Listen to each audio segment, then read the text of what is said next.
Ipoh Timur amat aktif mendedahkan dan menyiasat kepincangan yang berlaku, terutama di sudut keuangan. Apa yang dibincangkan itu ialah penyelewengan yang telah berlaku. Misalnya baru-baru ini pihak PSC panggil bekas menteri. Kenapa 6 bilion habis, kapal tak siap? Bukan tujuan kita menyalahkan sesiapa, orang itu dan orang ini, tetapi kerajaan mestilah membuat kawalan awal suatu perkara itu supaya penyelewengan kurang berlaku dan wang negara digunakan sebaiknya. Belanjawan kali ini bila setiap Menteri Keuangan mengumumkan setiap kementerian, tepukkan gemuruh.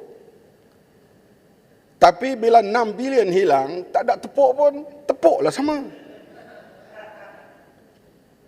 Misalnya kita bercakap, keselamatan negara mesti dipertingkatkan.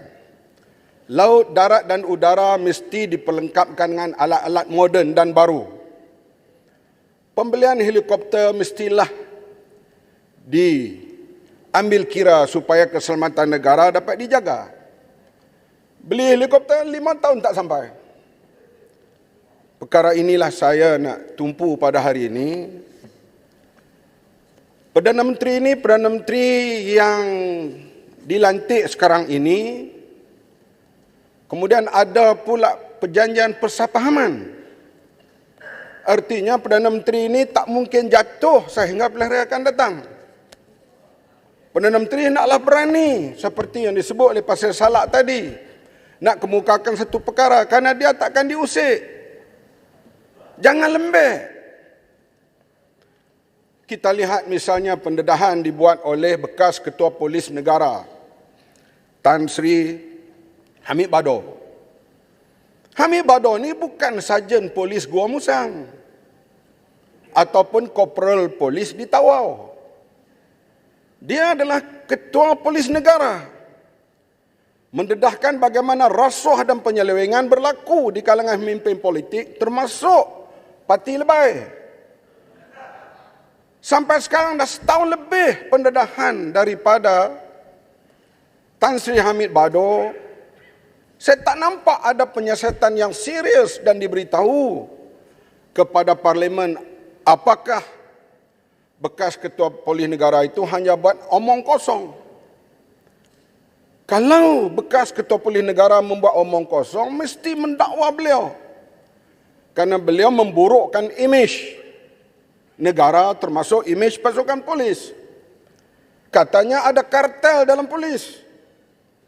Saya sebut sekali lagi, dia bukan sarjan di Gua Musang. Dia adalah bekas Ketua Polis Negara. Sekarang kita lihat pula laporan daripada edisi siasat. Mendedahkan bahawa ada di kalangan polis nak naik pangkat kena bayar 100,000. Betulkah ini? Sehingga Tan Sri Musa Hasan, bekas Ketua Polis Negara, terpanggil untuk menyatakan kena siasat segera. Sebab kalau ianya fitnah, mesti diambil tindakan kepada mereka yang mendedahkan ini.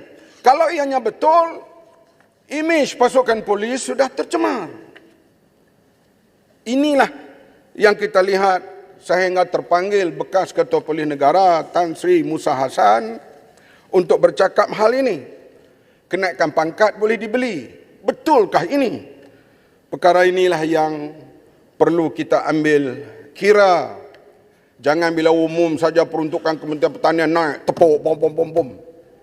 Dulu masa Menteri Keuangan Matan Pauh dulu, dia umum projek PPRT. Orang miskin yang rumah dan nak reban, rumah robek, bagi 5,000 untuk ganti. PAC buat siasatan, di bawah menteri pada waktu itu dan pegawai-pegawai, ada yang rumah banglo dapat bantuan PPRT. Dia buat bantuan PPRT itu bukan untuk baiki rumah, tapi untuk buat garaj kereta. Artinya pengumuman baik Menteri Kewangan, pelaksanaannya bocor sana, tirih sana, derelui sana. Ini yang wang negara kita habis. Lihat, terdedah lagi Datuk Hasanah, katanya terlibat skandal 50.4 juta. Ejen siapa dia ini? Kita kena ingat, dulu dituduh komunis. Setiausaha politik Perdana Menteri Datuk Abdullah Ahmad, Allahyarham. Dan siasatan dibuat, akhirnya ditangkap, entah betul atau tidak, mereka ditahan di bawah ISA. Kerana kononnya komunis sudah masuk dalam peringkat tertinggi kerajaan. Datuk Dahlan Ahmad, Datuk Dahlan Majid dan Ismail ditahan. Sekarang dikatakan ejen asing telah menguasai Datuk Hasanah ini. Siapa dia? Siapa yang telah dibeli? Jabatan Perdana Menteri ini nerve, otak kepada kerajaan. Apakah sudah ada unsur-unsur asing masuk untuk mengubah dasar Malaysia pada masa akan datang? Sebab negara di Timur Tengah sekarang ini, ejen asing ini masuk, akhirnya mereka ubah pendirian satu demi satu. Apakah ini sedang berlaku? Tambahan pula bila bekas Perdana Menteri dituduh menerima wang daripada negara asing. Ini perkara bukan perkara kecil, ini perkara besar. Perdana Menteri jangan tidur dalam hal ini. Ini soal negara, penetration ejen-ejen asing boleh berlaku. Dan tambahan pula bila terdedah berita ini, apa yang berlaku, SPRM tangkap SPRM. Bagaimana ceritanya kita tidak tahu. Perkara inilah yang kita lihat kena jaga, sebab dasar berkecuali Malaysia ini mesti dipertahankan. Jangan ada unsur-unsur wang negara asing masuk kemudian mempengaruhi otak center kepada Malaysia, iaitu Jabatan Perdana Menteri, untuk mengubah dasar-dasar kita pada masa yang akan datang. Itu yang dipertua. Kita dengar lagi, hari ini harap Kementerian jawab. Katanya Perkeso akan membuat satu hospital atau rehab center yang belanjanya 500 juta. Pihak kontrak yang menjumpai saya, mereka kata mereka boleh buat dengan harga 300 juta. Kenapa? Ianya sampai begitu rupa. Bila kita umum belanjawan bilion-bilion, kita seronok. Tapi bocor bilion-bilion. Nak import pula 32,000 pekerja asing. Siapa Amin Bangla ini? Dan mereka pekerja asing ini sudah jadi macam slave di Malaysia. Macam zaman sebelum Abraham Lincoln. Mereka nak datang sini, Datuk yang dipertua, dia kena bayar ejen di Bangla atau ejen di Nepal. Datang di sini pula bayar ejen sini. 2 tahun mereka kontrak, 1 tahun habis bayar ejen, hanya 1 tahun untuk mereka. Ini berlaku kepada pekerja-pekerja asing yang kaya raya, ialah orang-orang atasan yang terlibat dalam membawa boroh-boroh asing ini. Itu yang dipertua. Kita lihat misalnya pembocoran lagi.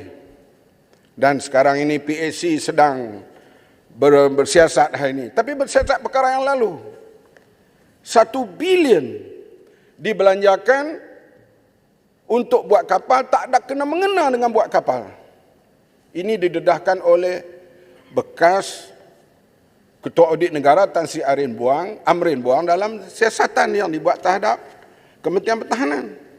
Kalau 1 bilion ini tak ada kena mengena dengan pembinaan LCS, bayangkanlah kementerian-kementerian lain dan tempat-tempat yang lain. Sebab itulah kita lihat bahawa pembocoran ini terlalu banyak. Kita lihat lagi, kita ini dididik pentadbirannya oleh British. Kita bila melawat London tu balik seronok anak cucu kita ataupun orang yang kerajaan hantar belajar di England. Tapi bila dia balik ke Malaysia, dia tak bawa sistem pentadbiran UK. Dia balik dia jadi tampuk lama. Kita lihat nombor 10 Downing Street.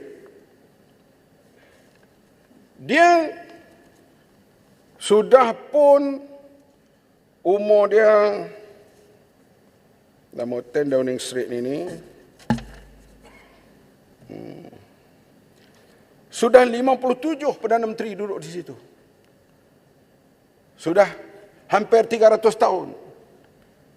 Kalau kita naik bas, kita boleh nampak itu dia rumah Perdana Menteri nombor 10 Downing Street. Saya masa menteri hari itu dibawa melawat Oval Office. Di situ tempat mereka memantau seluruh dunia. 6,000 pekerja siang dan malam untuk mempertahankan bahawa Britain ini sebuah kuasa besar. Ini kita nak masuk saja ke pejabat Perdana Menteri, renovation 65 juta. Masuk Perdana Menteri baru 38 juta. Masuk pula Menteri bertukar renovation 300,000 dalam pejabat. Yang dibina pejabat, pembayaran dia tak kira, keadaan negara, kapal kita sudah lebih 40 tahun, semuanya dah buruk, itu tak kira. Yang penting nak membarui pejabat. Bila rakyat minta tak ada duit, memanglah pembocoran banyak. Misalnya, ubah suai rumah Perdana Menteri sudah 100 juta. 100 juta ni kalau nak bagilah allowance tambahan khas kepada veteran tentera, lebih daripada cukup. Lebih daripada cukup. Tapi, renovation saja 100 juta. Saya bila masuk pejabat Kementerian Pertahanan, saya lihat tak perlu renovation apa. Dah cantik. Ada pula mengatakan, kalau kita duduk kerusi bekas orang lain duduk, feng shui-nya tak kena tukar. Ini feng shui ni. Kenapa? Karena nak dapat duit ataupun nak beri duit kepada seseorang. Ini yang kita lihat bagaimana keadaan, kita lihat yang kita tak belajar daripada England. Bagaimana bila kita lihat misalnya Parlimen England, baru tukar mikrofon. Dulunya macam Taman Saloma. Ya. Tapi yang dipikirkan oleh mereka, bagaimana mereka nak kuasai dunia. Bagaimana mereka nak maju dalam teknologi. Bagaimana kapal terbang mereka, jenis Typhoon yang baru itu, dapat dijual kepada dunia. Kita di sini, baiki rumah Perdana Menteri. Tok Sri Anwar, kalau jadi Perdana Menteri esok, jangan buat dah benda ni. Maksudnya jangan diulang apa yang mereka buat ni. Sebab kita kena lihat bagaimana mereka tumpu hal research, hal pendidikan. Bukan tumpu dari sudut, kita kata, perkara-perkara yang remeh, yang boleh menghilangkan kewibawaan. Misalnya kita lihat dalam semua kementerian lah yang saya sebut ni, sebab kajian yang dibuat terhadap Kementerian Pertahanan oleh satu jawatan kuasa khas. Kita dari segi industri pertahanan, 4x4, truck, 6x6, boleh dibuat di Malaysia. Kita ada kepakaran. Tapi kita lebih tunduk kepada pelobi-pelobi yang nak import daripada luar. Ada misalnya 6x6 yang digunakan untuk UNIFIL Lebanon. Memang mendapat kepujian dan ianya setara dengan negara-negara lain. Oleh itu kita lihat perlu kita hidupkan industri pertahanan ini dengan lebih serius pada masa yang akan datang. Yang Berhormat. Sekali lagi saya nak sebut, Tok Sri, Perdana Menteri ini tak jatuh, insya-Allah hingga pilihan akan datang. Kena beranilah sikit. Jangan kita nampak macam Perdana Menteri kita ni jadi macam hostage, dikawal oleh orang tertentu. Kena berani. Hai Melaka sampai sekarang tak buat kenyataan. Nak buat pilihan raya ke tak? Kalau nak buat SOP dia macam mana? Ini menteri ni bercakap, menteri ni bercakap. Kita jumpa dengan Perdana Menteri, dia kata boleh ceramah atas terang. Rakan kita daripada keadilan, bersabar atas terang, kena denda 10,000. Perdana Menteri mesti tunjuk kuasanya, bukan kuasa nak tunjuk diktator, tapi kuasa untuk mengendalikan kerajaan ini.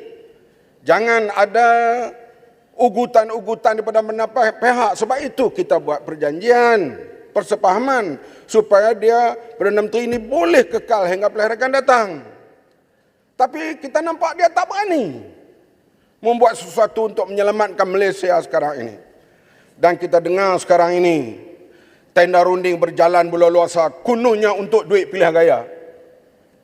Nanti 2 tahun lagi Ipoh Timur akan bincang lagi masalah kebocoran yang banyak, penyalahgunaan wang dan berbilion pula wang negara kita hilang. Inilah yang kita harapkan. Dan untuk speaker, saya patutnya setengah jam. Tapi tak sampai, tak apalah. Terima kasih. Terima kasih Yang Berhormat. Sekarang saya jemput Yang Berhormat